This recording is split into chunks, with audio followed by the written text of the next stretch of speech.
Hello मेरे प्यारे प्यारे जुगनूस क्लास 11 के मेरे प्यारे प्यारे students, welcome to the Jugnu series. और मेरे प्यारे बच्चों, हमारा चैप्टर नंबर 1 फिनिश हो गया था और हम लोगों ने some basic concept of chemistry को बहुत औसम तरीके से कंप्लीट किया था।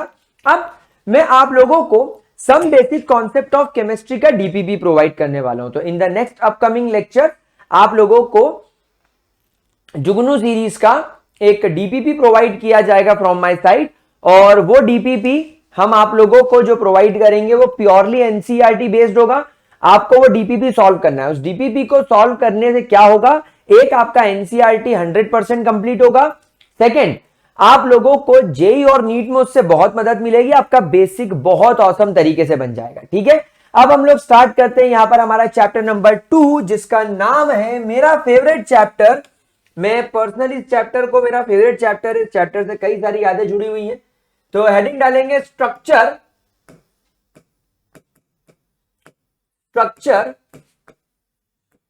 Of atom. इस चैप्टर से मेरी यादें इसलिए जुड़ी हुई है कि जब मैं स्कूल में था तो ये चैप्टर मुझे एक्सप्लेन किया जाता था इंग्लिश की तरह। मतलब एक बच्चा खड़ा होता था, मैडम बोलती थी बेटा खड़ा हो, तू रीड कर। मैं एनसीईआरटी की लाइन रीड करता था और वो उसको हिंदी में ट्रांसलेट करके खत्म कर देती। ऐसा लगता था जैसे इंग्लिश पढ़ रहे हो। दूसरा, जब मैं कोचिंग गया तो कोचिंग में उसको नीट लेवल पर पढ़ाया जाता था और नीट लेवल पर इतना खतरनाक पढ़ाते थे वो कि कुछ समझ में ही नहीं आता था मेरे। तो दोनों तरफ वाट लगी। फिर जब मैंने इसको पढ़ाना चालू करा और जब मैंने इसको खुद से प्रॉपर तरीके से स्टडी करा, तब मुझे समझ में आया कि ये चैप्टर ऑसम चैप्टर है और आप लोगों को भी इस चैप्टर के अंदर बहुत मजा आएगा। मैं पिछले कई सालों से इस चैप्टर को एक स्टोरी के फॉर्म में पढ़ा रहा हूं एंड मैं चाहूंगा कि मेरे जो जुगनूज हैं, मेरे जो जुगनू सीरीज के बच्चे हैं, आपको भी वो स्टोरी का मजा दिलाया जाए। तो शुरुआत करते हैं इस चैप्टर की, स्ट्रक्चर ऑफ एटम की। थोड़ा थोड़ा आइडिया आपको इस चैप्टर का ऑलरेडी हम लोग some basic concept of chemistry में दे चुके हैं। लेकिन अगर हम बात करें एटम की, तो guys atom is the smallest part of a matter. यह आपके मैटर का स्मॉलेस्ट पार्ट होता है, मतलब बिल्डिंग ब्लॉक होता है आपके मैटर का, no doubt. For the first time guys एक इंडियन फिलोसोफर थे, एक इंडियन फिलोसोफर थे, मतलब कि हम इन्हें महर्षि बोल सकते हैं। अंग्रेज इन्हें फिलोसोफर्स बोलते थे, लेकिन हम इन्हें महर्षि बोलेंगे क्योंकि इंडियन कल्चर के हिसाब से इन्हें महर्षि कंसिडर किया जाता है। तो एक महर्षि थे, लगभग 390 से 400 बीसी यानी बिफोर क्राइस्ट के आसपास की बात है। इंडियन फिलोसोफर जिनका नाम था महर्षि, देखो इनके नाम में ही महर्षि लिखा हुआ है, मतलब ये ऋषि मुनि टाइप थे। महर्षि कनाड। गाइस महर्षि कनाड ने क्या बोला कि अगर मैं अपने आसपास मौजूद किसी भी चीज को तोड़ता जाऊं तोड़ता जाऊं तोड़ता जाऊं तोड़ता जाऊं तोड़ता जाऊं तो मुझे अल्टीमेटली एक ऐसा टुकड़ा मिलेगा, अल्टीमेटली मुझे एक ऐसा पार्टिकल मिलेगा जिसे मैं फर्दर ब्रेक नहीं कर पाऊंगा, वो मेरी हद के बाहर है। And that particle was named as कण। महर्षि कनड ने अपने नाम से कण उठाकर उस पार्टिकल को नाम दे दिया कण। आपने सुना होगा ना, लोग बोलते कण कण में ईश्वर है। आपका जो भी भगवान है, हिंदू का, मुस्लिम का, सिख, ईसाई, किसी भी धर्म का जो ईश्वर है, जो ऑल माइटी है, वो हर कण में बसा है। ये आप सब कॉमनली बोलते हो। मेरी बॉडी के हर ब्लड में, हर सेल में गॉड है, हर चीज में गॉड है, बोर्ड में गॉड है, पेन में गॉड है, हर जगह गॉड है।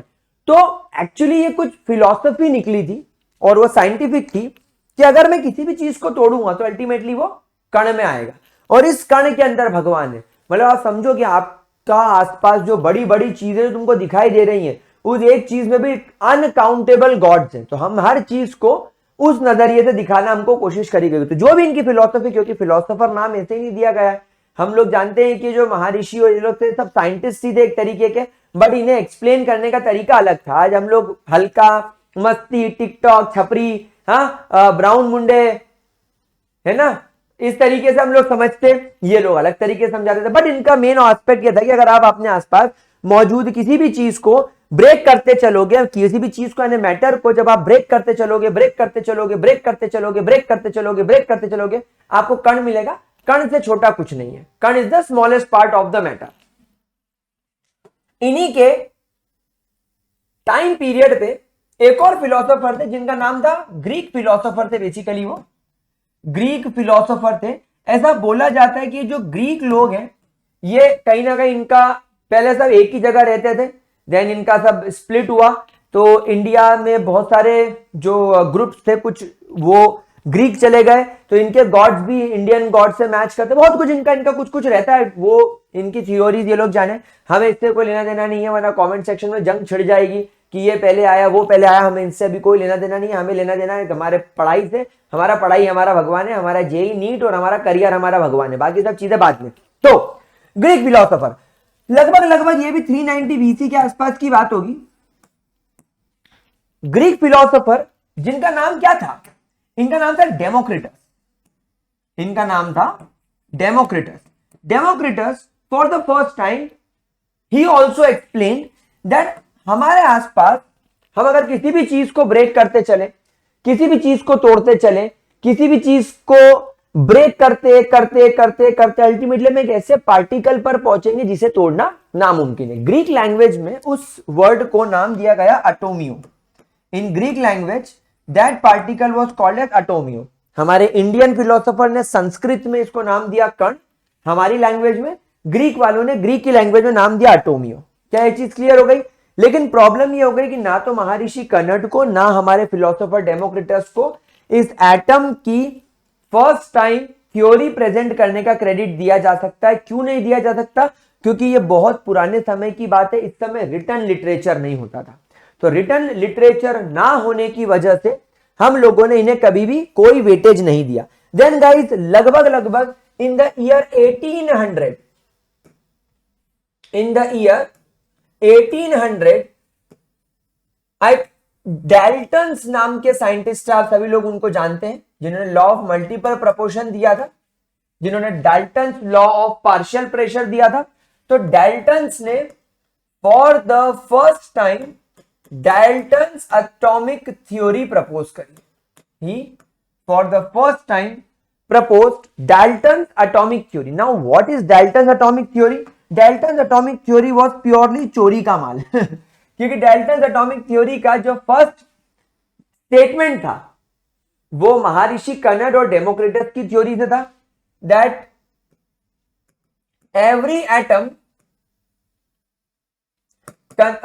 every matter is made up of an undivisible particle called as atom, called as atom। ये जो एटम का वर्ड था, this atom word was originated from the Greek word जो कि हमारे डेमोक्रिटस ने दिया था अटोमियो। अटोमियो में जो ए है, ए का मतलब होता है अन, और ये जो टोमियो होता है, टोमियो का मतलब होता है कट। आपने देखा होगा, आप लोगों ने क्लास 10th बायोलॉजी में पढ़ा होगा वेसेक्टोमी, वास्ट डिफरेंस को काट देना, ट्यूबेक्टोमी फेलोपियन ट्यूब को काट देना, एनाटॉमी बॉडी को काट देना। तो ग्रीक लैंग्वेज में टॉमी का वर्ड कुत्ता नहीं होता, ले Tommy Tommy Tommy Tommy Tommy नहीं, ये वाला टॉमी नहीं है, ये टॉमी होता है कट करना। तो अन कट यानी जिसे कट नहीं किया सकता, जिसे फर्दर डिवाइड नहीं किया सकता, तो एटम वर्ड यहां से निकला। दूसरा जो इन्होंने स्टेटमेंट दिया, इन्होंने बोला था atom are the building blocks, atoms are the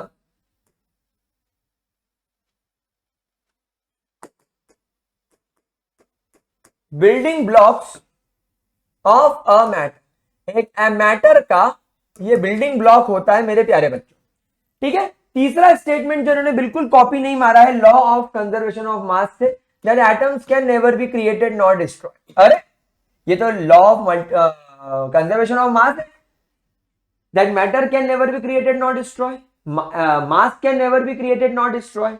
same language में इन्होंने बोल दिया that atoms can never be created, atoms can never be created not destroyed, इन्हें ना बनाया जा सकता है, इन्हें ना तोड़ा जा सकता है। चौथा पॉइंट इन्होंने जो यहां पर दिया, ये बिल्कुल भी आपके दिमाग को हिला सकता है, बिल्कुल भी आपके पूरे बॉडी के बैलेंस को बिगाड़ सकता है, आपको पागल बना सकता है। आप ये स्टेटमेंट सोच ही नहीं सकते थे, इस स्टेटमेंट को अद्भुत माना गया, ये statement of the century consider किया गया that atoms of same element, बाप रे, एटम्स ऑफ सेम एलिमेंट्स, बाप रे बाप क्या होने वाला है, हैव अच्छा सेम प्रॉपर्टी।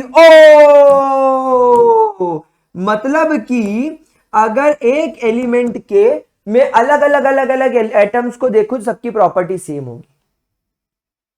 ये तो वही बात हो गई, क्लास 11th के पीसीएम के सारे बच्चे एक ही फिजिक्स की बुक पढ़ेंगे, एक ही टाइप की केमिस्ट्री की बुक पढ़ेंगे, एक ही टाइप की मैथ्स की बुक पढ़ेंगे। उनका उस स्कूल में एक ही समय टर्मिनल होगा, एक ही समय हाफ ईयरली होगा, एक ही समय फाइनल होगा, उनका एक ही टाइम प्रैक्टिकल होगा, उनका एक ही टाइम सारे लेक्चर्स लगेंगे। तो यार ये तो तुम सेम क्लास के हो, तो तुम्हारा सब्जेक्ट, टीचर, एग्जाम सब एक साथ होगा, तुम्हारी एक साथ वाट लगेगी, तुम्हारी एक साथ छुट्टी लगेगी। तो इसने क्या बड़ी बात बोल दी। पर भाई आज से 222 साल पहले की बात है, उस समय के लिए बहुत अच्छी चीज थी कि एक एलिमेंट के अंदर मौजूद जितने एटम होंगे सबकी प्रॉपर्टी सेम होगी। मतलब अगर मेरे पास में ऑक्सीजन नाम का एलिमेंट है, तो ऑक्सीजन नाम के एलिमेंट के मेरे पास में जितने एटम आएंगे ऑक्सीजन के, उन सभी एटम के, ऑक्सीजन के उन सभी एटम की प्रॉपर्टी सेम होगी। ठीक है, कोई दिक्कत नहीं, अच्छी बात। और पांचवा स्टेटमेंट तो तुम्हारे कान के पर्दे फाड़ देगा, खून निकाल देगा कान में से, that atoms of different elements have different property. और रे बाप रे, मतलब कि अगर आप लोग क्लास 11th के हैं और आपके साथ में आपका दोस्त क्लास 12th का है, दोनों की बुक अलग, दोनों के एग्जाम की डेट्स अलग, दोनों का टीचर अलग, तो भाई बहुत सारा डिफरेंस आ गया। हो सकता है दोनों का स्कूल भी अलग हो। तो इसका मतलब यह है कि दो अलग अलग एलिमेंट जैसे कार्बन और नाइट्रोजन, दोनों की प्रॉपर्टी अलग अलग होगी। कार्बन की अलग प्रॉपर्टी होगी, नाइट्रोजन की अलग प्रॉपर्टी होगी। तो कोई नई बात नहीं बोली इसने। चलिए 5 पॉइंट का स्क्रीनशॉट ले लो। फिर आखिरी पॉइंट तो आप बोलोगे सर बिल्कुल चोरी का माल नहीं है, बिल्कुल ओरिजिनल है, जैसे कि हमारे बॉलीवुड की मूवीज जैसे ओरिजिनल होती है, साउथ की मूवीज की बिल्कुल कॉपी नहीं होती। और that is the 6th point, that atoms of different elements, अलग अलग एलिमेंट्स के जो एटम्स होते हैं, atoms of different elements combine to form a compound, combines to form a compound but in a fixed ratio। अरे sir ये तो some basic concept of chemistry में आपने सेकेंड लॉ पढ़ाया था, लॉ ऑफ कांस्टेंट प्रोपोर्शन। क्या ये वही तो नहीं? जी हाँ मेरे गुलजारी लालो, जी हाँ ये वही है, ये उसी की कॉपी है। That is atoms of different elements combine to form compound but in a fix ratio, यानी कि अलग अलग एलिमेंट्स के एटम एक दूसरे के साथ कंबाइन होंगे, लेकिन वो फिक्स रेशियो में कंबाइन होंगे कंपाउंड बनाने के लिए। जैसे हाइड्रोजन और ऑक्सीजन फिक्स रेशियो में कंबाइन होगा ताकि वाटर बन सके। अब वो वाटर तुम्हारे घर की टंकी का पानी हो, तुम्हारे घर के कुएं का पानी हो, तुम्हारे घर के पीछे के नदी का पानी हो, या पानीपुरी वाले के ठेले पे रखे हुए पानी हो, या बिस्लरी की बोतल का पानी हो, बारिश का पानी हो, समुद्र का पानी हो, नदी का पानी हो, तालाब का पानी हो, पानी पानी होता है और हर पानी में H2O होता है। तो H2O में 2 हाइड्रोजन 1 ऑक्सीजन हमेशा कंबाइन होंगे वाटर बनाने के लिए। तो यहां पर भी सेम चीज हो रही है मेरे प्यारे बच्चों। तो ये थी डाल्टन्स की एटॉमिक थ्योरी जो फॉर द फर्स्ट टाइम हमारे सामने प्रपोज की गई, और इसके बाद में लोगों के मन में आग लग गई, दुनिया में चूल मच गई इस चीज को पढ़ने के लिए। लेटर ऑन मेरे प्यारे बच्चों, लगभग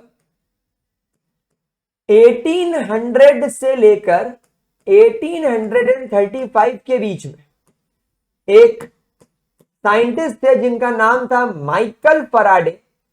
इन्होंने बहुत सारे डेवलपमेंट्स किए और एक बहुत बड़ा डिस्प्यूट बना हुआ है इस चीज को लेकर कि cathode ray experiment for the first time किसने किया था। तो नो डाउट फैराडे ने किया था guys. Faraday was the person who discovered electricity, यानी इन्होंने इलेक्ट्रिसिटी के ऊपर बहुत काम किया।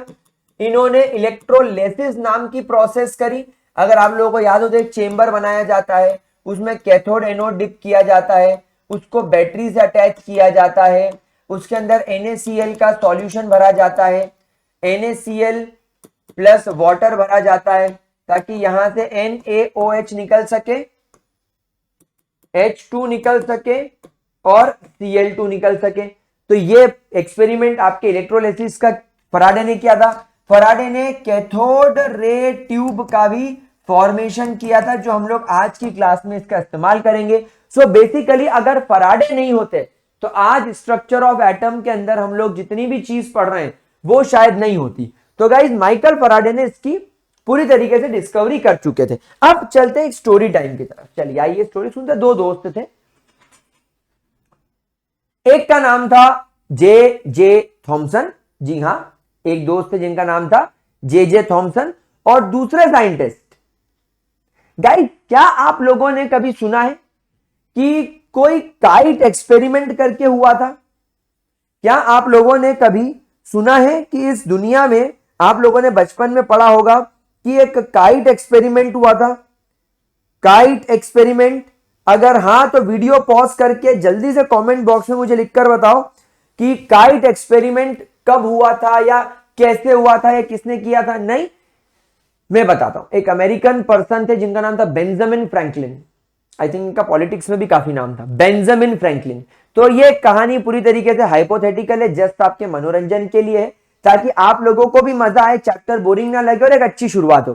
तो एक साइंटिस्ट थे, एक पर्सन थे जे थॉमसन जो कि ब्रिटिश थे और उनके दोस्त थे बेंजामिन फ्रैंकलिन। तो बेंजामिन फ्रैंकलिन जे थॉमसन के घर आए हुए थे। जे थॉमसन की माताजी काफी गुस्से वाली थी, आए दिन चिढ़ती रहती थी, फ्लाइंग चप्पल रिसीव होता रहता था क्योंकि वो भी छोटी छोटी हरकत करते थे। पानी पी के फ्रिज में बॉटल नहीं रखना, सोफे पर पांव ऊपर करके बैठना, आड़ी टेढ़ी पोजीशन में खाना खाना और अपने छिछोरे दोस्त बेंजामिन फ्रैंकलिन को अपने घर पे बुलाकर दिन भर मस्ती मजाक करना, दिन भर टीवी पर तारक मेहता का उल्टा चश्मा देखना, कोई काम नहीं करना, मार्केट से सब्जी वब्जी नहीं लेकर आना, धनिया मांगो तो पुदीना ले आना, है ना, हापूस आम मांगो तो लंगड़ा बनारसी आम ले आना। तो ये उटपटांग हरकतें पड़ती रहती थी, जे थॉमसन करते रहते थे और उनको लात घूसे उनकी मम्मी से पढ़ते रहते थे।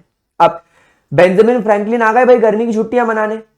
दोनों बैठ के आराम से फुल टाइम छिछोराबंदी करते रहते थे, उल्टी सीधी बातें करते रहते थे, लड़कियों को ताड़ते रहते थे, फेसबुक पे इंस्टाग्राम पे लड़कियों को देखते रहते थे। तो एक दिन उनकी मम्मी को आ गया बहुत गुस्सा, जे थॉमसन को उन्होंने चिल्लाया, छिछोरे तो दिन भर घर पे पड़ा रहता है, तेरा दोस्त भी आ गया फालतू, मेरे से तुम रोटियां छपवाते रहते हो, दिन भर तुम्हारे लिए अच्छा अच्छा खाना बनाओ, ना कभी बाहर लेकर जाता है ना कभी चर्च लेकर जाता है, चल आज चर्च चलेंगे। ठीक है, क्या करें, बेंजामिन फ्रैंकलिन को भगवान से बहुत ज्यादा एलर्जी थी। जे थॉमसन मीडियम आदमी थे, कभी चले गए तो ठीक, नहीं चले गए तो भी ठीक, लेकिन उनकी मम्मी भगवान को बहुत मानती थी। तो जे थॉमसन को अपनी मम्मी को चर्च लेके जाना पड़ा। तो बेंजामिन फ्रैंकलिन ने बोला एक काम करता हूं, देख भाई मैं तो भगवान को मानता नहीं, मैं तो चर्च के बाहर बैठ जाता हूं, तू अंदर जा।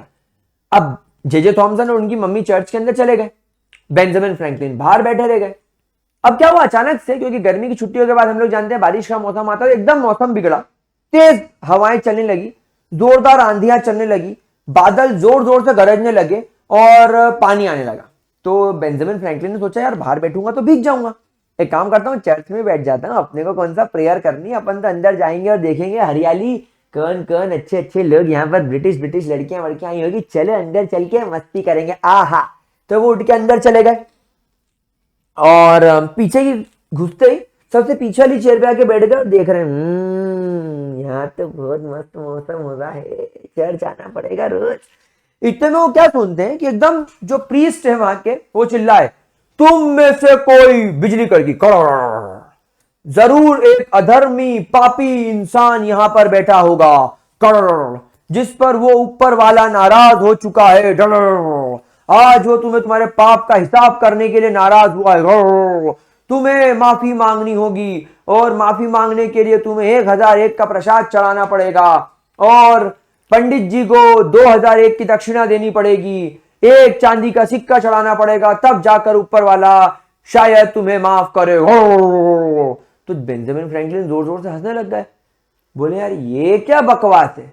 तो प्रीस्ट को गुस्सा आ गया कि क्यों तू मुझे ऐसा कैसे बोल सकता है, मैं प्रीस्ट हूं, मैं पंडित जी हूं, मुझे सब पता है भगवान क्या सोचते हैं। तो बेंजामिन फ्रैंकलिन ने बोला भैया ब्रदर लिसन टू मी, भगवान ने पूरी दुनिया बनाई है, छोटे छोटे माइक्रो ऑर्गेनिज्म से तुम्हारे जैसे बड़े बड़े इंसान बनाए हैं, अर्थ के अलावा और भी प्लेनेट बनाए हैं, सन बनाया है, मून बनाया है, तो उसको मेंटेनेंस के लिए बहुत बिजी रहता है।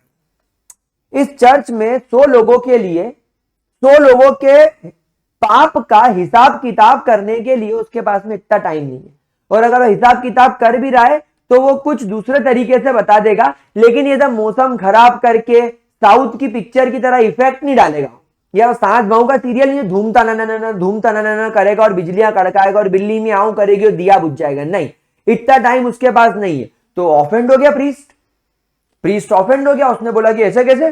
तो प्रीस्ट ने बोला कि अच्छा अगर ये भगवान नहीं कर रहा है तो तू प्रूफ करके बता कि ये कौन कर रहा है। तो उसने बोला साइंटिफिक फिनोमिनन है, मैं तेरे को प्रूफ करके बताऊंगा। उनने बोला चल प्रूफ कर। जैसे उसने बोला okay challenge accepted. Benjamin Franklin उठे, जे थॉमसन को उठाया कॉलर से, बोला चल दोस्त आते हैं। पीछे पीछे बेंजामिन फ्रैंकलिन के जे थॉमसन की मम्मी, अरे बेटा मुझे तो लेके चलो। दो तीनों गाड़ी में बैठ के घर आ गए। लैब में घुसे जे थॉमसन की, और वहां से कुछ कॉपर वायर निकाले, कुछ पॉलीथीन निकाली, और बिल्कुल बारीक सा कॉपर वायर लेकर चर्च की छत पे चढ़ गए। उन्हें बहुत बारीक सा कॉपर वायर लिया, उसको ऐसा मोल्ड करा, एक कॉपर वायर लिया उसको ऐसा रखा, और पॉलीथीन को ऐसे ऐसे चिपका के काइट बना ली। He made a kite out of it. Kite में यहां पर छेद करके धागा बांधा, इस तरीके से धागा बांधा, और धागा वो डेफिनेटली उचके से आ रहा होगा, वो गिट्टी से आ रहा होगा धागा। और इस धागे के साथ साथ उन्होंने क्या करा, एक छोटा सा कॉपर वायर अटैच कर दिया, एक बहुत बारीक सा कॉपर वायर भी अटैच कर दिया। कॉपर वायर इतना लाइट था कि उसने काइट की उड़ान को इंटरप्ट नहीं करा। और वन फाइन डे चर्च की छत पे चढ़ गए। चर्च की छत पे चढ़ने के बाद, क्योंकि हवा जब तेज चली, जब मौसम बिगड़ा, तो ये पतंग उड़ाना कोई मुश्किल बात नहीं थी। इस पतंग को उन्हें उड़ाना चालू करा, उड़ाते उड़ाते उड़ाते उड़ाते उड़ाते उड़ाते इतना ऊपर ले गए कि ऑलमोस्ट बादलों के पास पहुंच गए। मतलब ऐसा लग रहा था कि जो बारिश होने वाली है और ये जो बादल वहां पर है, ये ऑलमोस्ट वहां तक पहुंच गई है। इस उचके के साथ में उन्होंने यहाँ पर एक बेल बजाई थी, एक बेल लगा दी थी, और उस बेल के ऊपर ही हमारे राकेश ने यूट्यूब पर एक गाना गाया था, बोलना घंटियां हूं क्या, घंटी में बजाऊं क्या, वाला जो गाना था। तो वो छिछोरा छपरी निब्बा बॉय जिसने गाना बनाया था, वैसी घंटी लगा दी। अब क्या हुआ, जैसे ही ऊपर से थंडर स्टॉर्म निकलता, यहां पर घंटी बजती ट्रिंग ट्रिंग, फिर ऊपर बिजली कड़कती, यहां घंटी बजती ट्रिंग ट्रिंग, ऊपर बिजली कड़कती, यहां पर बिजली, यहां पर घंटी बजती ट्रिंग ट्रिंग। तो बेंजामिन फ्रैंकलिन ने बोल दिया ले भाई साइंटिफिक फिनोमिनन, जाके माइकल फराडे के बारे में पढ़ ले। माइकल फराडे ने ऑलरेडी इलेक्ट्रोलिसिस, इलेक्ट्रिसिटी और कंडक्टिविटी के बारे में बताया है, और बताया है हम लोगों को कि कॉपर एक गुड कंडक्टर ऑफ इलेक्ट्रिसिटी होता है। मतलब ऊपर जो बिजली कड़क रही है वो इलेक्ट्रिसिटी है, इलेक्ट्रिसिटी यानी फिजिक्स, साइंटिफिक फिनोमिनन। ऊपर घंटी इलेक्ट्रिसिटी कड़कती है, वो इलेक्ट्रिसिटी हमारे काइट के कॉपर वायर से ट्रांसमिट होके कंडक्टिव होते होते होते होते होते होते होते होते रिंग पर जाके टकराती और ट्रिंग ट्रिंग बजती है। सब लोगों ने बोला वाह वेरी गुड, शाबाश, बहुत अच्छा, तालियां बज गई। चर्च में 4-5 लोगों ने बेंजामिन फ्रैंकलिन को ऊपर उठा के होय होय 2000 रुपए बचे, चांदी का सिक्का नहीं देना पड़ेगा, होय होय करके नाचने लगे। लेकिन फादर तो फादर थे, प्रीस्ट तो प्रीस्ट थे। बोला एक मिनट पीटर खड़े हो, तेरे साथ पिछले साल क्या हुआ? पीटर ने बोला ओ फादर, पिछले साल मेरे घर पे बिजली गिरा था, क्योंकि मेरा घर बैंगल सीमेंट से नहीं बना था, बिजली गिरने से उसमें इतना मोटा दरार आ गया। ओके चल पीटर बैठ, गुड। एंथनी तू खड़ा हो, तू बता भाई पिछला तेरे साथ क्या होता? ओ फादर, पिछले साल मेरे खेत में चोरी चोरी चोरी, नहीं चोरी की बात नहीं बता, काम की बात बता। तो एंथनी बोला सर पिछले साल मेरे चने के खेत में जोड़ा जोड़ी चने के खेत में। नहीं नहीं नहीं, गाना नहीं गाना, सही टाइम से बात बता। एंथनी ने बोला कि सर पिछले साल मेरे खेत में जब बिजली गिरा तो आम का पेड़ पूरा जल गया। तो बोला गुड बैड। अब बेंजामिन फ्रैंकलिन से पूछा, भाई एक बात बता, पीटर के घर में इतनी बड़ी दरार आ गई कि इसका घर पूरा फट गया, एंथनी का पूरा पेड़ जल गया, जब बिजली गिरी, जब बिजली नीचे गिरती है, जब थंडरस्टॉर्म नीचे गिरती है तो इतनी तबाही मचाती है, वो थंडरस्टॉर्म ऊपर जब कड़की तो वो ट्रांसमिट होकर तेरी पतंग से तेरे वायर के होती हुई घंटी बजा रही है। चल घंटी बजा रही है ठीक है, लेकिन धागा तो तूने हाथ में पकड़ा था, कॉपर वायर तो तेरे हाथ में था, तू मरा नहीं, चल तू मरा नहीं, तू राख नहीं बना, लेकिन तेरे हाथ में चटका भी नहीं लगा, तेरा हाथ भी नहीं जला, तेरा हाथ अभी भी सुंदर है। ऐसा कैसे? दया कुछ तो गड़बड़ है। पता लगा चर्च में था, बोले पोपट पोपट, झूठ बोला झूठ बोला। बेंजामिन फ्रैंकलिन के ऊपर सवाल उठने लगे।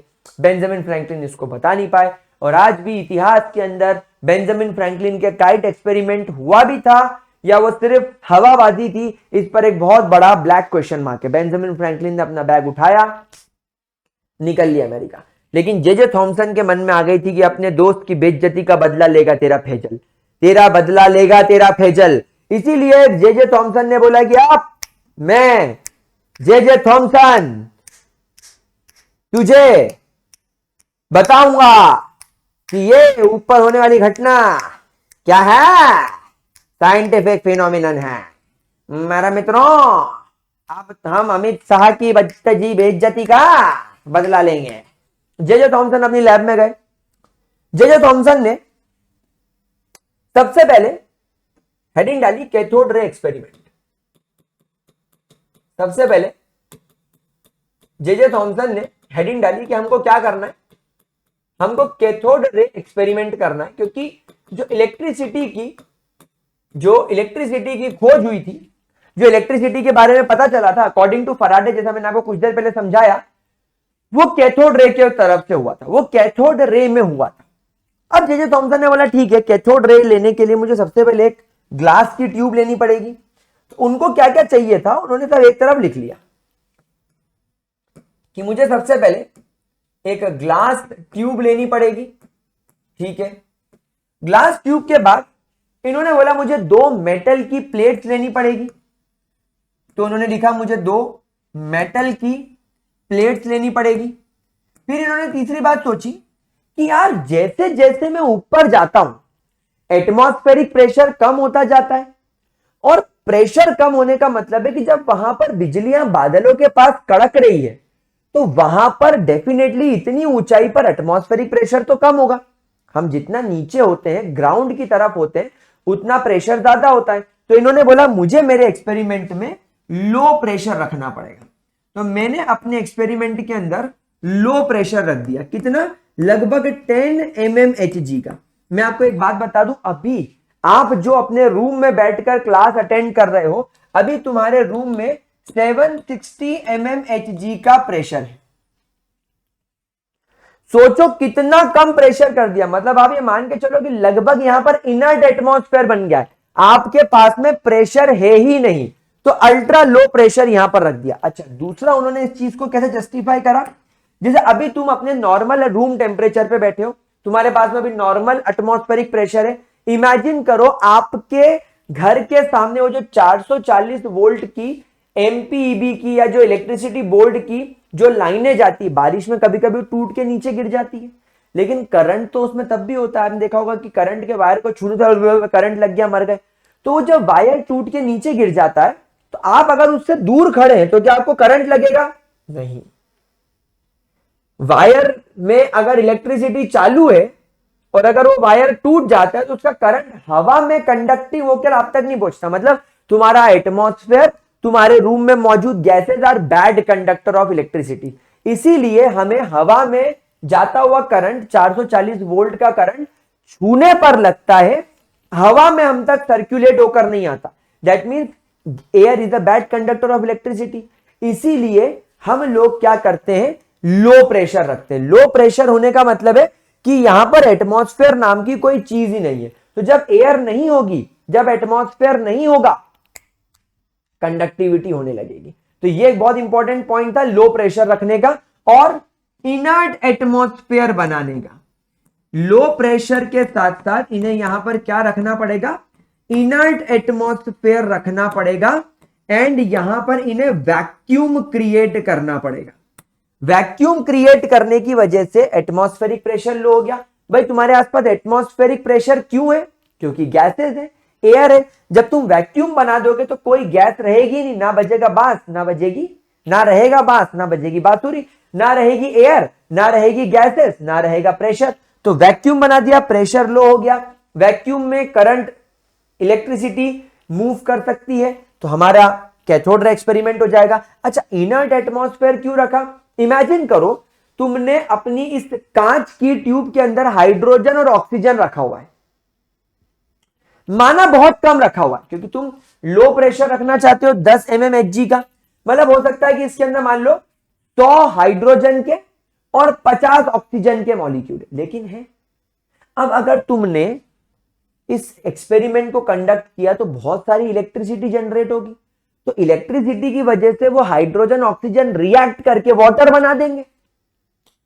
तो हमें यहां पर ध्यान रखना है कि इनर्ट एटमॉस्फेयर बनाना है, मतलब एक ऐसी गैस डालनी पड़ेगी जो बिल्कुल रिएक्ट ना करे। तो हम लोग यहां पर क्या करते हैं, इनर्ट एनवायरनमेंट बनाने के लिए हीलियम, नियोन या आर्गन जैसी नोबल गैसेस डाल देते हैं, तो कोई गैस रहेगी नहीं। अच्छा, उसके अलावा इसके अंदर एक वैक्यूम पंप लगाया जाएगा। वैक्यूम पंप पहले अंदर की सारी एयर को बाहर फेंक देगा और ऊपर से तुम इनर्ट गैस डाल दो। तो जो पहले की hydrogen, oxygen, nitrogen, carbon dioxide, sulphur dioxide जितनी गैसेस है वो सब बाहर हो गई 100%, और ऊपर से तुमने हीलियम, नियोन डाल दी, तो थोड़ी बहुत गैसेस रहेंगी, वो भी नोबल। इससे ये 10 mmHg का प्रेशर मेंटेन रहेगा, क्योंकि अगर पूरा 100% वैक्यूम बना दे तो प्रेशर जीरो हो जाएगा, जीरो प्रेशर नहीं रखना है। क्या बात समझ में आ गई? उसके बाद आपको यहां पर बैटरी लगेगी, क्योंकि ऊपर जो बिजली कड़क रही है वो बिजली का पोटेंशियल बहुत हाई होगा। तो जे थॉमसन ने यहां पर 10,000 वोल्ट की एक बैटरी ले ली और उन्होंने बोला कि जब दो बादल आपस में टकराते होंगे तभी करंट निकलता, इलेक्ट्रिसिटी निकलती है। तो ये जो मेटल की प्लेट्स है, ये जो तुम्हारे मेटल की जो प्लेट्स हैं, ये मेटल की प्लेट्स के बीच में जो डिस्टेंस रहना चाहिए that should be around 10 centimetre to 30 centimetre, मतलब ज्यादा डिस्टेंस नहीं होना चाहिए। जितनी ज्यादा क्लोज ये प्लेट्स रहेंगी उतना ज्यादा अच्छा ये काम करेगी। तो क्या आप लोगों को इतनी सारी चीजें समझ में आई? इतना सब सोचने के बाद जे थॉमसन ने ये सब अरेंजमेंट करने के बाद एक्सपेरिमेंट करना चालू कर। चलें आगे। अब जे थॉमसन ने यहां पर क्या करा, देखो मेरे प्यारे बच्चों, आप मेरे साथ साथ डायग्राम बनाते चलेंगे। मैं बिल्कुल बिलीव नहीं करता हूं इस चीज के अंदर कि मैं आपको सब कुछ बनी बनाई चीज परोसूं। बना बनाया अगर मैंने आपको डायग्राम दिखा दिया तो आप इमेजिन नहीं कर पाओगे। डिजिटल बोर्ड है, मैं चाहूं तो पावर पॉइंट प्रेजेंटेशन बना दूं बाकी यूट्यूब चैनल्स की तरह, बाकी लोगों की तरह, वो आपको एक डायग्राम दिखाएंगे, 2 सेकंड में डायग्राम समझाएंगे, आगे बढ़ जाएंगे। लेकिन जब तक इमेजिन नहीं करोगे चीजों को, मजा कैसे आएगा? जब तक इमेजिन नहीं करेंगे इस चैप्टर में फील कैसे आएगा? तो जे थॉमसन ने ग्लास की ट्यूब ले ली, बहुत बढ़िया। इस ग्लास की ट्यूब के अंदर उन्होंने यहां से एक वायर अटैच किया, यहां से एक वायर अटैच किया, इस वायर को नीचे लाए, इस वायर को यहां लाए, इस वायर को नीचे लाए, इस वायर को यहां लाए, ठीक है। अब यहां पर उन्होंने एक तरफ उन्हें बनाना है बैटरी का पॉजिटिव टर्मिनल। देखो ये this is the sign of battery. जो बड़ा वाला डंडा होता है वो शो करता है the positive terminal of battery, और जो छोटा वाला डंडा होता है it shows the negative terminal of battery. अब इमेजिन करना, क्योंकि यहां पर हम एक मेटल की प्लेट लगाने वाले हैं, चलिए हम एक मेटल की प्लेट भी यहां पर लगा देते हैं। एक मेटल की प्लेट हम यहां लगा देते हैं। छोटी बन गई क्या? थोड़ी छोटी बन गई। एक मेटल की प्लेट हम यहां लगा देते हैं। अब देखो, क्योंकि ये पॉजिटिव है, क्योंकि ये पॉजिटिव है, आपके मेटल की पूरी प्लेट भी पॉजिटिव पोटेंशियल अपने ऊपर रख लेगी, और क्योंकि ये नेगेटिव है तो ये मेटल की प्लेट अपने ऊपर पूरी तरीके से नेगेटिव पोटेंशियल रख लेगी। अब एक बात बताओ, आपने पढ़ा होगा कि जो सोडियम के ऊपर पॉजिटिव चार्ज होता है ये कहलाता है कैटायन, और क्लोरीन के ऊपर नेगेटिव चार्ज होता है तो ये कहलाता है एनायन। क्या ये बात आप सब लोग जानते हो? अब इमेजिन करो, यहां पर मैंने NaCl भर दिया, अब वो NaCl टूटा तो Na पॉजिटिव किसकी तरफ भागेगा? ऑब्वियसली अपोजिट अट्रैक्ट, तो Na पॉजिटिव इससे दूर भागेगा और इसकी तरफ आएगा। अब ये Na पॉजिटिव क्या है? कैटायन, तो कैटायन इसकी तरफ भागेगा, इसीलिए ये वाला मेटल का प्लेट को नाम देना पड़ेगा cathode. This metal plate will be called as cathode. आप इसे नाम देंगे कैथोड। कैथोड क्यों नाम देंगे? क्योंकि ये कैटायंस को अट्रैक्ट करेगा। इसकी तरफ कौन आएगा? डेफिनेटली एनायंस भाग कर आएंगे, तो ये नाम दिया जाएगा इसको एनोड। इसको क्या नाम दिया जाएगा? एनोड, क्योंकि इसकी तरफ एनायंस भाग कर आएंगे। क्या ये बात समझ में आ गई आप लोगों को? फैक्टर समझ में आ गया? चलिए ग्रेट। तो कैथोड हो गया, एनोड हो गया, कोई दिक्कत कोई परेशानी? पक्का? अच्छा, अब प्रॉब्लम क्या हुई कि जब जे थॉमसन मार्केट गए 10,000 वोल्ट की बैटरी खरीद के लाए, यहां पर उन्होंने एक एग्जॉस्ट के लिए वैक्यूम पंप लगाया, यहां पर उन्होंने एक वैक्यूम क्रिएट करने के लिए एक वैक्यूम पंप लगाया। वैक्यूम पंप का काम क्या था? अंदर की जितनी भी एयर है, अंदर की जितनी भी गैसेस है उसको बाहर खींच के लाना, ताकि अंदर की ट्यूब के अंदर पूरी तरीके से वैक्यूम भर जाए। अच्छा, उन्होंने यहां पर ऊपर से कुछ नोबल गैसेस डाली, जैसे मान लो उन्होंने यहां पर एक नियॉन गैस इंसर्ट करी। बहुत सारे बच्चों के मन में सवाल आता है कि सर वैक्यूम क्रिएट कर रहे हैं तो सारी गैसेस खत्म कर देनी चाहिए, नियॉन क्यों डाल रहे हो? बेटा अंदर इनर्ट एटमॉस्फेयर बनाना है। मैंने आपको बताया ना कि कोई दूसरी गैस अगर गलती से 2-3 एटम भी मौजूद हुए तो वो रिएक्शन ना कर जाए, इसलिए हम वैक्यूम पंप से पूरी तरीके से गैस डालते जाते निकालते जाते, डालते जाते निकालते जाते। इससे क्या होता है? इससे ये प्रोबेबिलिटी भी खत्म हो जाती है कि अंदर इस नियॉन गैस के अलावा हाइड्रोजन, ऑक्सीजन, कोई और गैस हो, क्योंकि तुम इस ट्यूब को पूरा नियॉन से भरते हो फिर निकाल देते हो, फिर नियॉन से भरते हो फिर निकाल देते हो। कोई कोने कचारे में भी अगर कोई गैस फंसी हो तो वो वैक्यूम पंप से बाहर आ जाएगी। अब अंदर सिर्फ और सिर्फ नियॉन गैस है, सिर्फ और सिर्फ नियॉन गैस है। क्या ये बात समझ में आई मेरे प्यारे बच्चों? अच्छा, इसके बाद दूसरी बहुत इंपॉर्टेंट चीज इज दैट उन्होंने यहां पर इस पूरे ट्यूब को उन्होंने एक पाउडर से कोटिंग कर दिया जिसका नाम था जिंक सल्फाइड। एक जिंक सल्फाइड नाम के पाउडर से उन्होंने इसको क्या करा? कोट कर दिया। ही coated the complete tube with a powder that is zinc sulphide. Zinc sulphide की कोटिंग क्या करती है वो मैं आपको बताता हूं, 2 सेकेंड में आपको बताता हूं। तो बेटा जो जिंक सल्फाइड हमने यहां पर लगाया, ZnS की हम लोगों ने यहां पर जो कोटिंग करी है, इसका क्या काम है? ZnS coating. ZnS कोटिंग का क्या काम है? It create fluorescence. It create fluorescence. जैसे आपकी जो बिजली कड़कती है ना, तो जो स्पार्क निकलता है, जो एकदम रोशनी निकलती है, आपने अनार चलाया, अनार दिवाली पे वो फ्लोरोसेंस है, जो एकदम रोशनी निकलती है, दैट इज फ्लोरोसेंस। तो जिंक सल्फाइड फ्लोरोसेंस बनाने का काम करता है। अब इतना सब करने के बाद उन्होंने एक मेटल की प्लेट करी थी कैथोड। अब पैसे खत्म हो गए। अब उन्होंने बोला यार क्या करूं यार, मम्मी से पॉकेट मनी लूंगा तो मारेगी, थे बहुत अमीर, करोड़पति आदमी, लेकिन देखो इतना सारा उनके पास पैसा था कि उन्होंने सब वायर खरीदा, बैटरी खरीदी, बढ़िया उन्होंने मजे लिए। लेकिन जैसे उनके पास में पैसे खत्म हुए तो उन्होंने बोला यार अब मेरे को एनोड पर भी कोई मेटल की प्लेट लगानी है, क्या करूं क्या करूं क्या करूं। मुंह धोने लगे वॉश बेसिन पे। इनको एकदम से क्या दिखा कि वॉश बेसिन में वो जो ट्रैप लगा हुआ होता है जिससे कि पानी नीचे चला जाता है, वो मेटल का। तो उन्होंने वॉश बेसिन उठाया, जमीन पे मारा, भैं, उसमें से निकाली वो मेटल की प्लेट। अब वो मेटल की प्लेट कैसी दिख रही होगी? छेद छेद वाली। वो मेटल की प्लेट आपको कैसी दिख रही होगी? छेद वाली। उसमें यहां छेद होगा, यहां छेद होगा, यहां छेद होगा, यहां छेद होगा, यहां छेद होगा, यहां छेद होगा। इन्होंने बोला क्या फर्क पड़ता है, माइकल फराडे ने तो दोनों बढ़िया लगाई थी, हम ऐसी लगा दे तो क्या फर्क पड़ता है। उन्होंने इसको नाम चेंज कर दिया और क्या बोल दिया, यार ये एनोड नहीं, ये परफोरेटेड एनोड है, मतलब छेद वाला, छेदी सिंग वाला परफोरेटेड एनोड।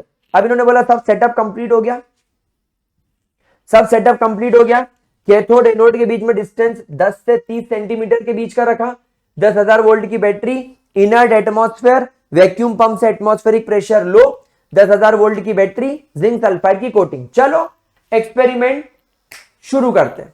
जैसे उन्होंने एक्सपेरिमेंट चालू कर, जैसे ही उन्होंने एक्सपेरिमेंट चालू कर, उन्हें कैथोड के पीछे जोरदार फ्लोरोसेंस दिखाई देने लगा। ब्लू ग्रीन कलर का उन्हें जोरदार फ्लोरोसेंस दिखाई देने लगा। और ये फ्लोरोसेंस इतना जोरदार था, इतना जोरदार था कि कुछ सेकंड के लिए तो ये समझ में ही नहीं आया कि ये पूरी ट्यूब ग्लो कर रही है, क्योंकि पूरी ट्यूब ही ग्लो कर रही थी। पूरी ट्यूब आपको ब्लू ग्रीन कलर की चमकती हुई दिखाई दे रही थी और एग्जैक्टली थंडर स्टॉर्म जैसी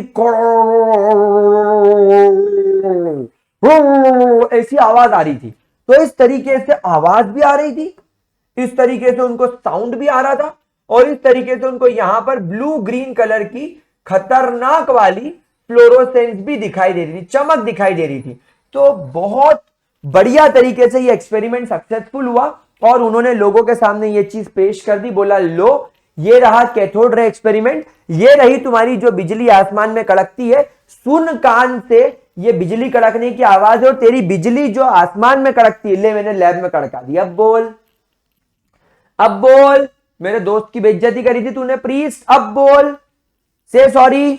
तो बोला हाँ मानी मैंने, तुम्हारी बात तो मानी। और इसके बाद जे थॉमसन 7वें आसमान पे, लोगों ने जे थॉमसन को कंधे पे उठा के नाचने लगे, डडर डडर डडर डडर, 2000 बज गए, चांदी का सिक्का बच गया, अब हमें प्रीस्ट को नहीं देना पड़ेगा, डंड डडर डंड डडर डंड, सब लोग नाचने लग गए। एंड इसके बाद जे थॉमसन काफी ज्यादा फेमस हो गए एंड जे थॉमसन का ये एक्सपेरिमेंट रहा ऑसम।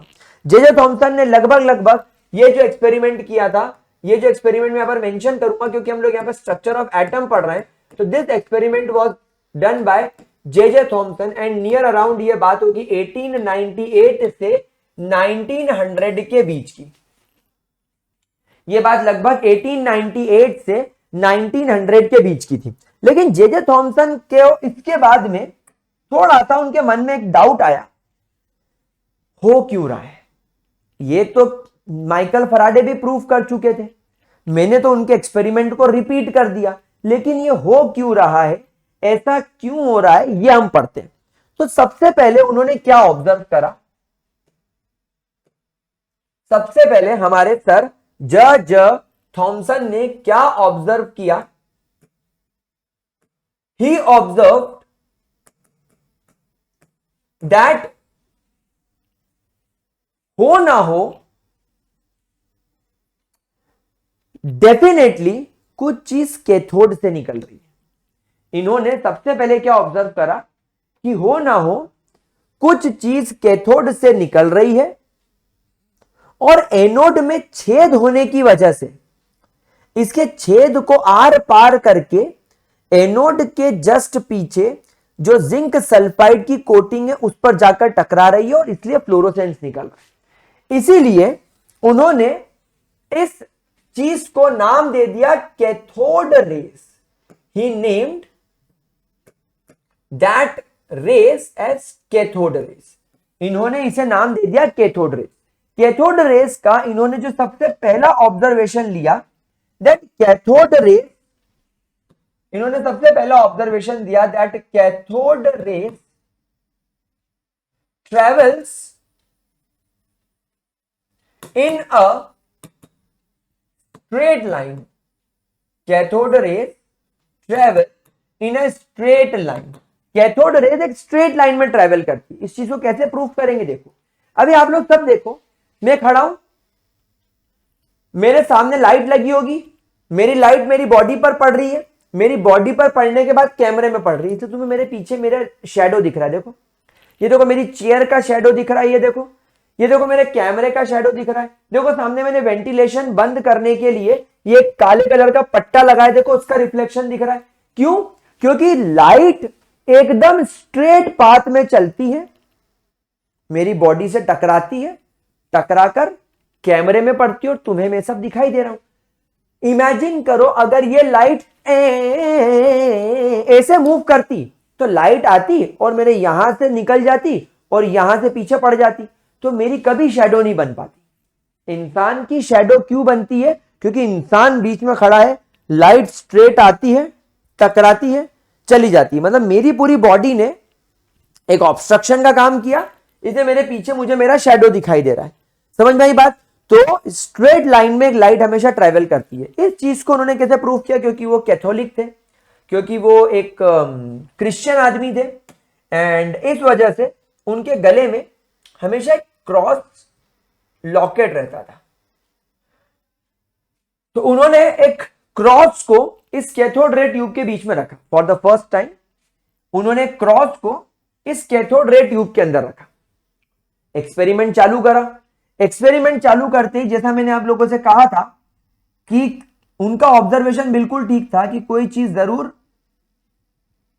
कैथोड से निकल रही है। अच्छा, ये मैं जिगजैग लाइन बना रहा हूं, बट अच्छा, पर तुम इससे कंफ्यूज हो सकते हो, है ना? आप लोग शायद इससे कंफ्यूज हो जाओ, तो हम इसको एकदम स्ट्रेट बना दें, क्योंकि पिछले साल की बैच में काफी सारे बच्चे इस चीज से कंफ्यूज हो गए थे कि सर आप तो ऐसी ऐसी लाइन बनाते हो, फिर बोलते हो कि वो स्ट्रेट लाइन में ट्रैवल करती है। तो चलो हम इसे बिल्कुल स्ट्रेट लाइन में ट्रैवल करवाते हैं। तो जब ये स्ट्रेट लाइन में ट्रैवल करी गाइस, क्रॉस बीच में आ गया। क्रॉस के बीच में आने की वजह से हमें क्रॉस का शैडो एनोड के ऊपर बनता हुआ नजर आया। We observe the shadow of cross. तुम्हें शायद यहां पर नजर नहीं आ रहा है, आई एम सॉरी, मुझको इसको व्हाइट कलर से ही बनाना चाहिए। We observe the shadow of the cross on the anode.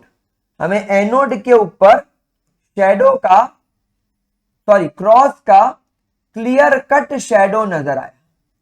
इसका मतलब क्या है? इसका मतलब यह है कि आपका क्रॉस इस कैथोड रेस से निकलने वाले रेस के पाथ में आ गया और उसका शैडो बना, मतलब ये स्ट्रेट लाइन में ट्रेवल कर रही है। तो इसको हम लोगों ने प्रूव किया। It is proved by cross experiment. It is proved by cross experiment. क्या बात समझ में आई मेरे प्यारे बच्चों? अच्छा, क्रॉस एक्सपेरिमेंट से एक बात और समझ में आ गई। अगर मान लो कोई रेज एनोड से निकल के कैथोड की तरफ जाती, तो कैथोड के ऊपर तुम्हें शैडो दिखता? क्या तुम्हें कैथोड के ऊपर शैडो दिखाई दे रहा है? नहीं, मुझे शैडो तो सिर्फ एनोड पर दिखाई दे रहा है। मतलब इससे एक बात और प्रूफ हो गई कि डेफिनेटली ये जो फ्लोरोसेंस क्रिएट हो रहा है इस ट्यूब के अंदर, वो एनोड के पीछे हो रहा है। वो क्यों हो रहा है? क्योंकि कैथोड से कुछ निकलकर एनोड की तरफ जा रहा है। The rays are coming out from cathode and moving towards anode. क्या बात समझ में आ गई? तो सेकेंड पॉइंट हम और लिखेंगे, that the cross experiment also proved that the cathode rays were actually coming out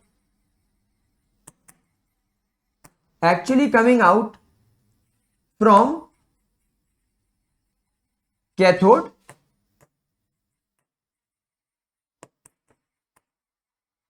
and moving towards, दिख रहा है कि कट गया? दिख रहा है, and moving towards anode. Point number 2 is clear? Point number 2 is clear? ठीक है। तीसरा उन्होंने बोला कि अरे जो कैथोड रेज निकल रही है इसके अंदर क्या मास वास है कि नहीं, जरा चेक करें। तो उन्होंने बोला ठीक है सर, चेक करो, कोई दिक्कत नहीं है। उन्होंने बोला ठीक है सर, चेक करो, कोई दिक्कत नहीं है। तो उन्होंने यहां पर सेकेंड टाइम यहां पर क्या करा, यहां पर उन्होंने पेडल व्हील रख दिया। यहां पर उन्होंने क्या करा, एक पेडल व्हील रख दिया। ये तो जब कैथोड रेज ने आकर इस पेडल व्हील को मारा, तो ये पेडल व्हील इस तरीके से, ये पेडल व्हील इस तरीके से मूव करने लगा, गड़ गड़ गड़ गड़ गड़ गड़ गड़ गड़ गड़ गड़। अब एक बात बताओ, ये चेयर है, ये चेयर है, अगर इस चेयर को मैं मारूंगा तो ये मूव करेगी? अनलेस अनटिल यहां पर कोई भूत ना हो, ये चेयर अपने आप तो मूव नहीं करेगी।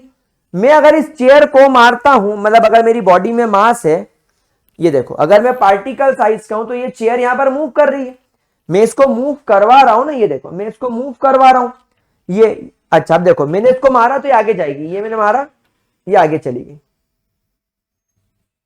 आई बात समझ में? तो कैथोड रेस इसको मारते हैं तभी ये घूम रहा होगा, मतलब कैथोड रेस के अंदर पार्टिकल्स हैं। इसका मतलब क्या हो गया? Point number 3, that cathode rays have particles. Cathode rays have particles and that also have mass. Cathode rays में पार्टिकल्स है और पार्टिकल्स के पास में क्या है? मास भी है।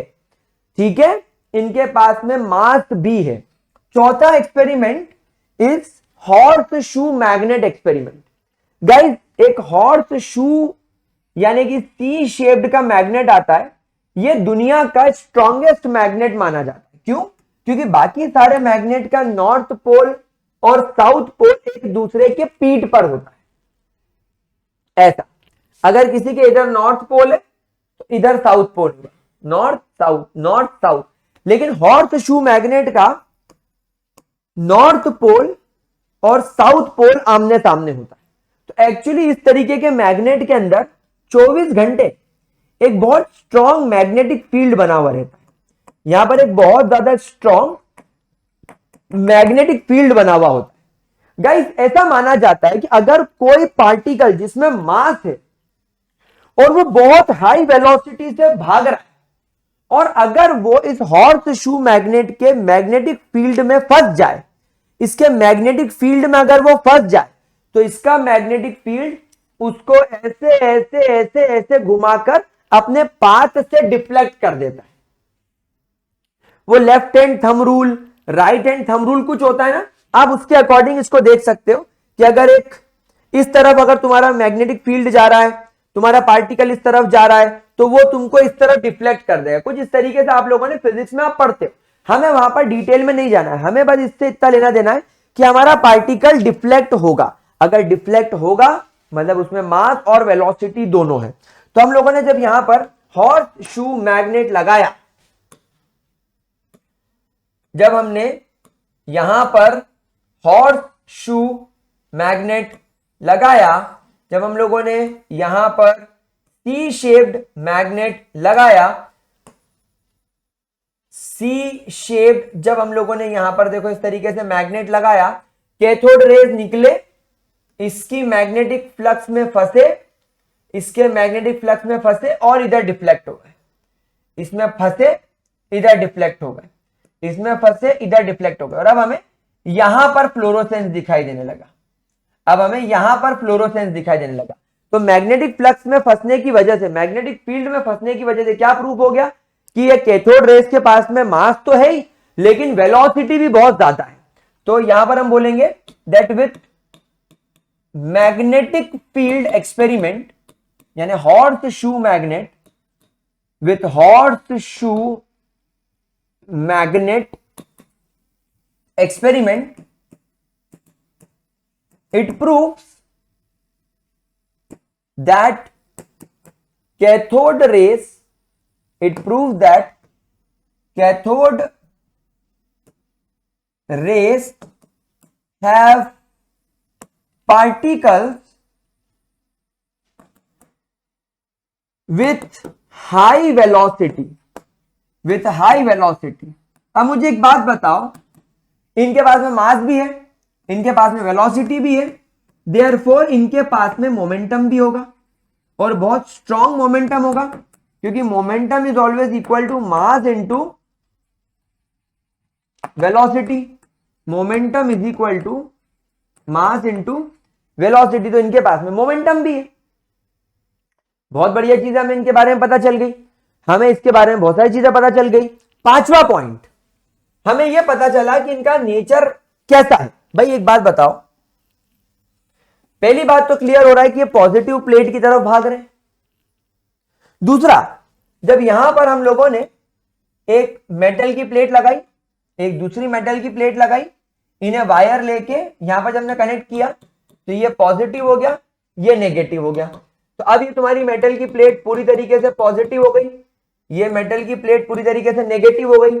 तो क्या हुआ, तो यहां से जब तुम्हारे कैथोड रेज निकली तो वो इसकी तरफ मुड़ गई, कैथोड रेज निकली और वो एनोड तक जाने के पहले ही बहुत सारी ये पॉजिटिव प्लेट की तरफ मुड़ गए। तब हमें फ्लोरोसेंस यहां दिखाई देने लगा, हमें अभी इस एरिया में फ्लोरोसेंस दिखाई देने लगा। मतलब क्या हो गया, पॉजिटिव प्लेट की तरफ मुड़ गई ये रेज, मतलब ये नेगेटिवली चार्ज होगी। तो यहां पर हमें पता चला that your cathode rays are negatively charged, और ये नेगेटिवली चार्ज्ड है। So therefore the particles have negative nature, the particles have negative nature and hence were named as, and इसीलिए इनका नाम जे थॉमसन ने क्या रखा, इलेक्ट्रॉन्स। इलेक्ट्रॉन्स का मतलब ही होता है नेगेटिवली चार्ज्ड होना, इलेक्ट्रॉन्स का मतलब ही होता है नेगेटिवली चार्ज्ड होना। क्या ये चीज क्लियर हो गई? तो इस तरीके से कैथोड रे के बारे में हम लोगों को बहुत सारी चीजें पता लगी, एंड देयरफॉर यहां पर इलेक्ट्रॉन्स की डिस्कवरी हुई, इलेक्ट्रॉन्स का सिंबल बनाया गया ई के ऊपर एक नेगेटिव चार्ज। क्लियर? कोई परेशानी? 100% क्लियर? पक्का? क्या हम लोग आगे बढ़ सकते हैं? तो गाइस इसी के साथ एक सब एटॉमिक पार्टिकल की डिस्कवरी हुई। देयरफॉर सब एटॉमिक पार्टिकल, सब एटॉमिक कैसे मालूम पड़ा? ये एटम है क्या? नहीं, देखो अगर ये एटम होता तो दुनिया का हर एटम न्यूट्रल होता है मेरे प्यारे बच्चों। एटम पर ना तो पॉजिटिव चार्ज होता है ना तो नेगेटिव चार्ज होता है। तो दुनिया का हर एटम क्या होता है? दुनिया का हर एटम न्यूट्रल होता है। तो न्यूट्रल होने की वजह से ये एटम तो कहला नहीं सकता। अच्छा, निकल ये रहा है तुम्हारे कैथोड से, तो कैथोड के अंदर मेटल है, मान लो ये एल्यूमिनियम है, तो एल्यूमिनियम के एटम होंगे। आपका ये कैथोड क्या है? एक प्रकार का मेटल है। भाई मेटल हो नॉन मेटल हो, हर चीज दुनिया की मैटर है, और मैटर बना है एटम से, तो अल्टीमेटली इसमें एटम है। हाँ, अल्टीमेटली इसमें एटम है, और ये एटम तो न्यूट्रल होता है, लेकिन ये तो नेगेटिव पार्टिकल निकल रहे हैं। मतलब ये मैटर के अंदर एटम और एटम के अंदर से कुछ नेगेटिव पार्टिकल निकल रहे हैं, तभी इसको सब एटॉमिक पार्टिकल बोला गया। देयरफॉर सब atomic particle was discovered and named as electron, and it was named as electron। क्या ये चीज क्लियर हुई मेरे प्यारे बच्चों? अच्छा,